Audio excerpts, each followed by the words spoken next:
जिगरा movie one of the best movie है जो दो छोटे बच्चों से शुरू होती है।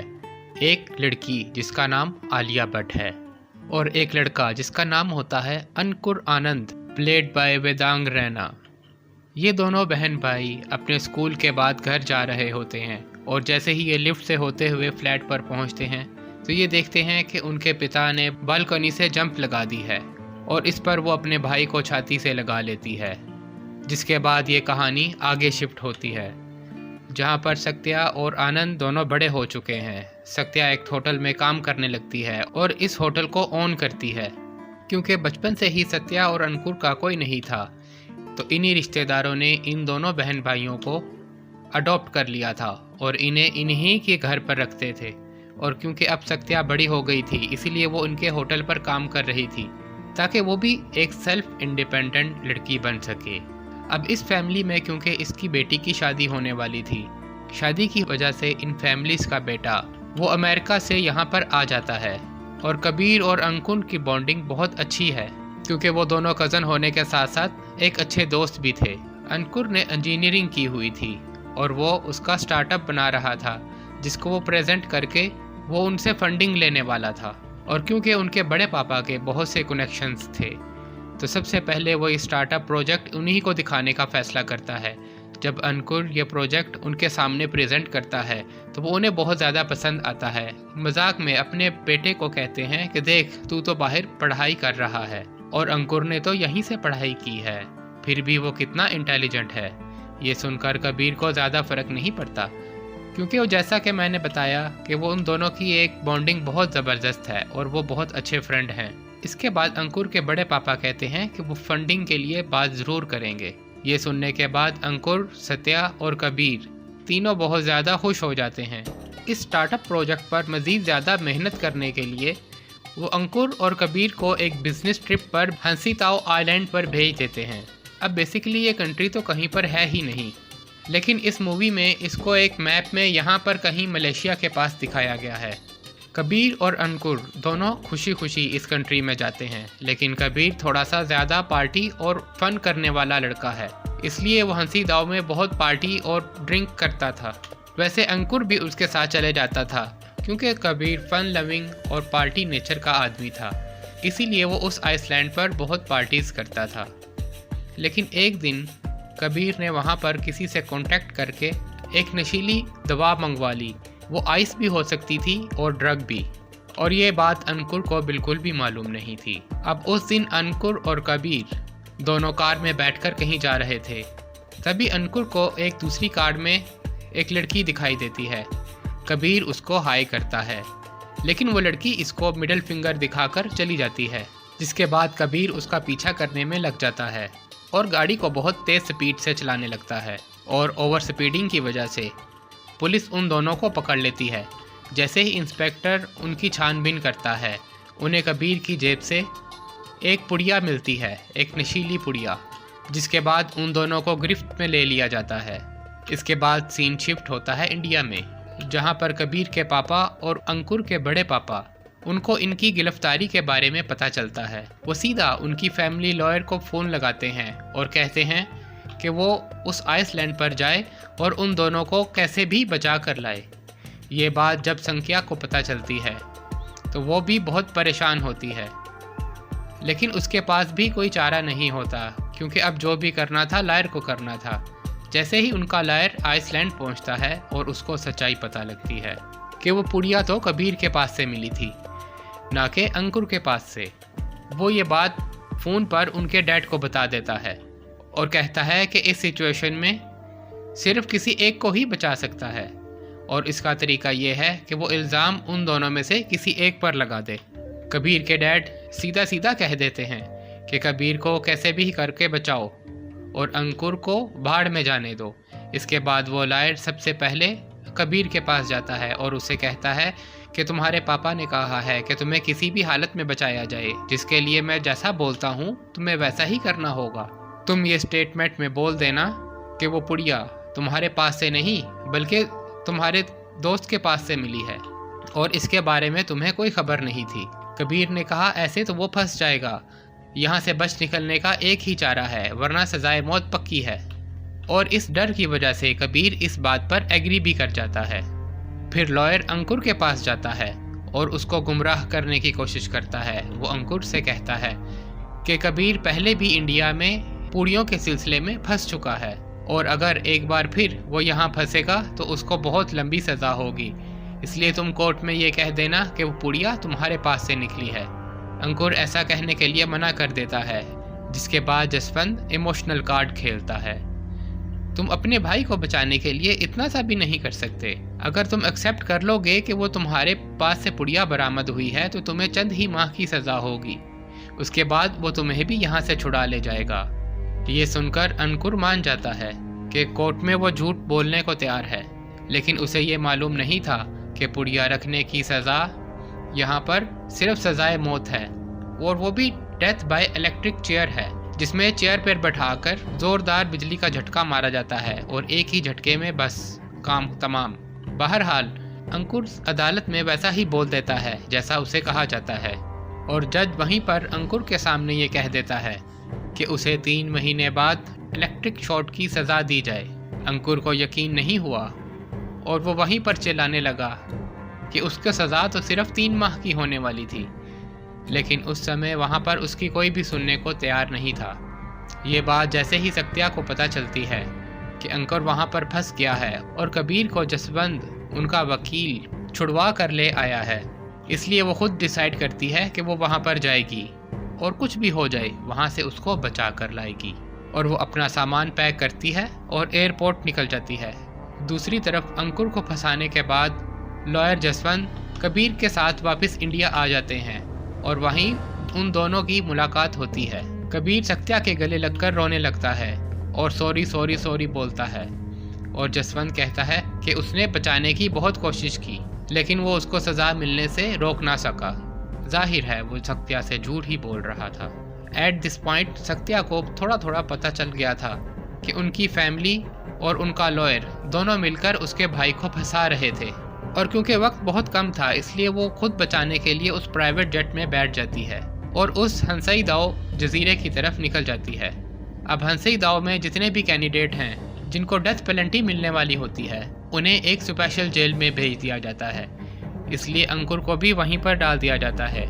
सत्या जैसे ही उस आइसलैंड पर पहुंचती है वो वहीं से सीधा उसी जेल पर जाती है। दोनों एक दूसरे को देखकर रोने लगते हैं, लेकिन सत्या अंकुर से कहती है कि तुम्हें फ़िक्र करने की ज़रूरत नहीं, वो उसे ज़रूर यहाँ से बचा कर ले जाएगी। और फिर सत्या वहाँ पर बड़े बड़े पॉलिटिशियंस लॉयर्स से मिलने लगती है और सब उसको एक ही बात कहते हैं।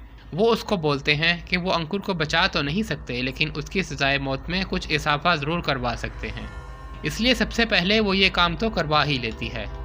वो ऐसी जगह पर रुकती है जो जेल के पास हो और सस्ती भी हो।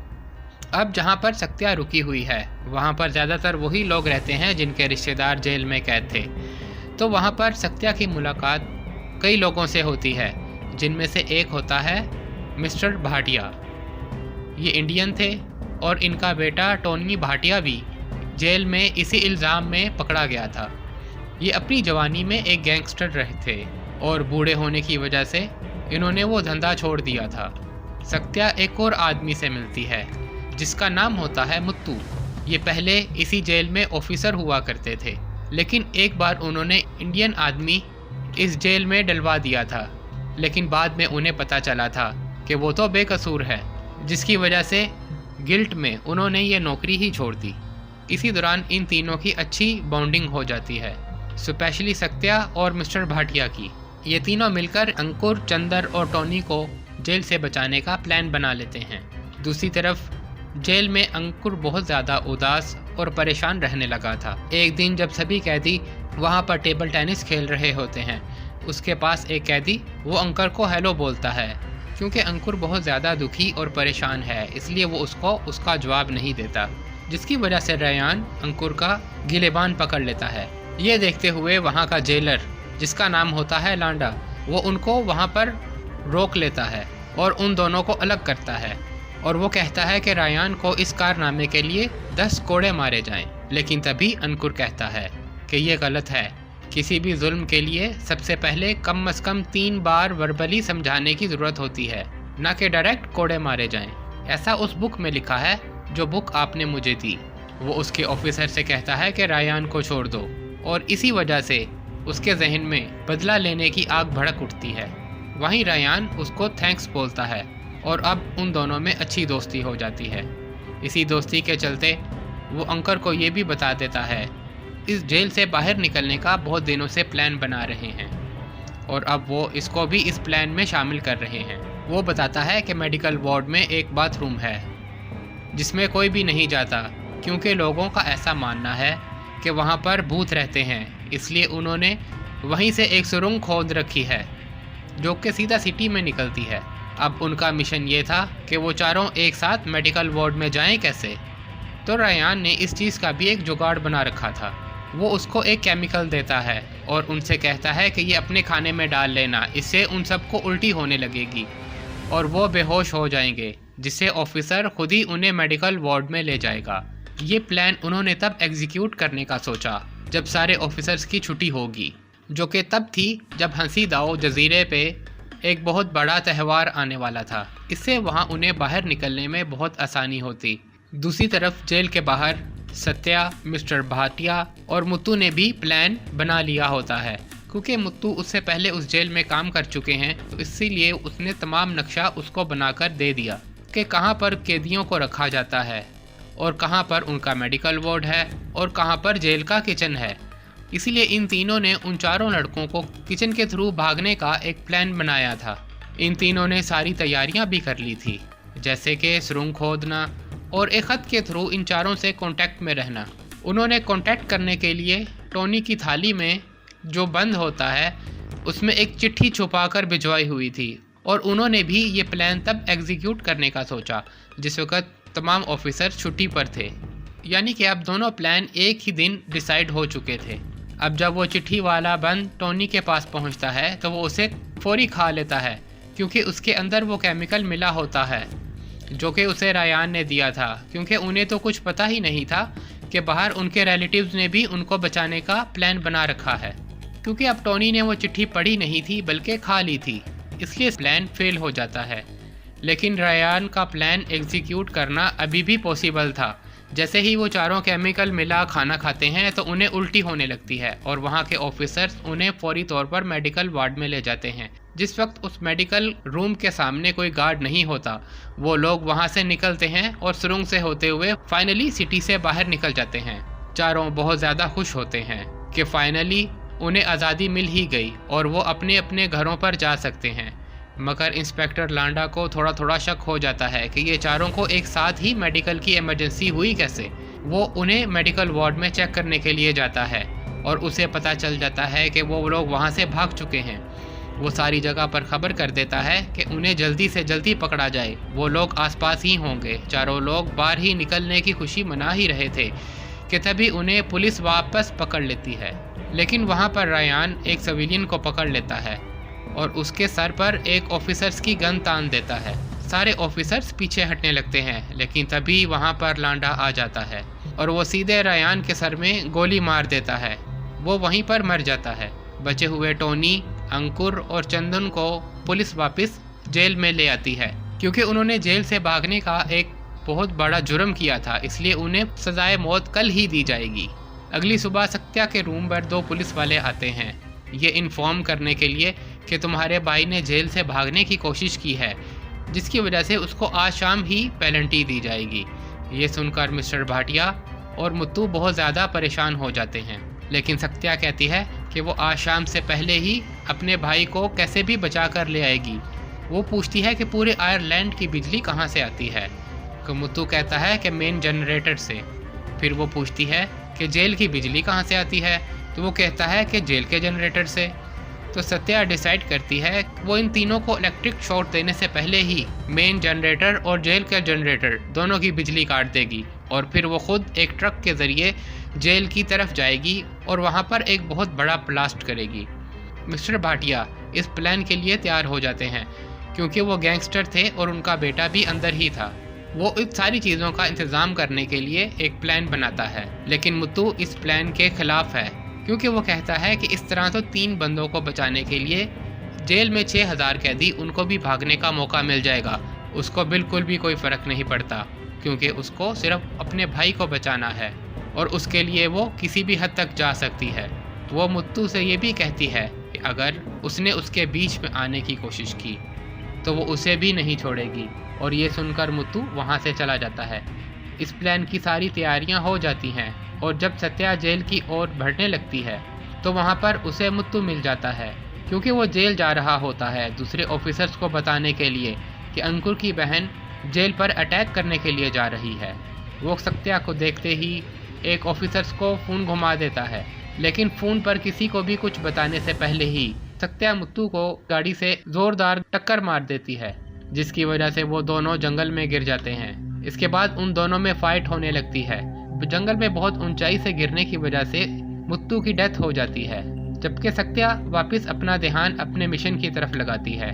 अब शाम का वक्त आ चुका है, इलेक्ट्रिक शॉक देने के लिए तैयार है कि तभी मिस्टर भाटिया पूरे आयरलैंड की बिजली बंद करवा देता है, जिसकी वजह से इलेक्ट्रिक डेथ कुछ देर के लिए रुक जाती है और थोड़ी देर के बाद ही जेल की दीवार पर बड़ा धमाका होता है। अब इतने सारे कैदी होने की वजह से पुलिस को उनको कंट्रोल करना मुश्किल हो जाता है और सत्या को अपने प्लान के मुताबिक अंदर एंट्री मिल जाती है। ये सब होते देखकर लांडा को बहुत ज़्यादा गुस्सा आ जाता है और वो डिसाइड करता है कि खुद अपने हाथों से इन तीनों को मार देगा। इसके बाद उन तीनों में फाइट होने लगती है और लांडा तीनों को बहुत ज़्यादा मारता है। आखिर में जब वो तीनों बेहोश होने ही वाले होते हैं तो वहाँ पर सत्या पहुँच जाती है और वहाँ पर एक स्मोक ग्रेनेड चला देती है। अब पहले ही सत्या और उसका भाई बहुत मुश्किल से मिल पाते हैं, लेकिन अभी काम पूरा नहीं हुआ था। सारे पुलिस वाले सत्या, अंकुर, टॉनी और चंदन के पीछे पड़ जाते हैं। तभी उन तीनों को बचाने के लिए वहाँ पर वैन लेकर आते हैं मिस्टर भाटिया। सब लोग उस वैन पर बैठकर वहाँ से निकल जाते हैं, लेकिन तभी सत्या देखती है कि इस हफड़ा तफड़ी में मिस्टर भाटिया को गोली लग चुकी है। मिस्टर भाटिया उसको बोलते हैं कि तुम लोग यहाँ से निकल जाओ, मेरा बचना मुश्किल है और मैं इन पुलिस वालों से खुद ही निपट लूँगा। सत्या के पास क्योंकि कोई ऑप्शन नहीं है और वो ऐसा ही करती है। चारों लोग वैन से निकलकर एक पतली गली से निकल जाते हैं और मिस्टर भाटिया अपनी गाड़ी को रिवर्स गियर लगाकर पुलिस की गाड़ी से टकराकर वहाँ पर बड़ा धमाका करवा देते हैं। इसके बाद उनका प्लान ये था, वो चारों एक किश्ती में बैठकर नियरेस्ट कंट्री मलेशिया में जाएंगे, जहाँ पर मलेशियन गवर्नमेंट उनको पनाह दे देगी और वहाँ से वो इंडिया आ जाएंगे। लेकिन जैसे ही वो बोट पर सफ़र कर रहे होते हैं, उनके पीछे लांडा आ जाता है। वो उनके बोट के इंजन पर गोली चला देता है और उसको ख़राब कर देता है। अब सत्या को लगने लगा था कि उनका खेल ख़त्म, इसलिए वो अंकुर के सामने खड़ी हो जाती है। लेकिन तभी वहाँ पर मलेशियन पुलिस आ जाती है और लांडा को गोलियों से छलनी कर देती है, क्योंकि वो सब मलेशिया में एंटर हो चुके थे। इसके बाद वो फाइनली और हैप्पीली इंडिया वापस आ जाते हैं और इस तरह मूवी की हैप्पी एंडिंग हो जाती है।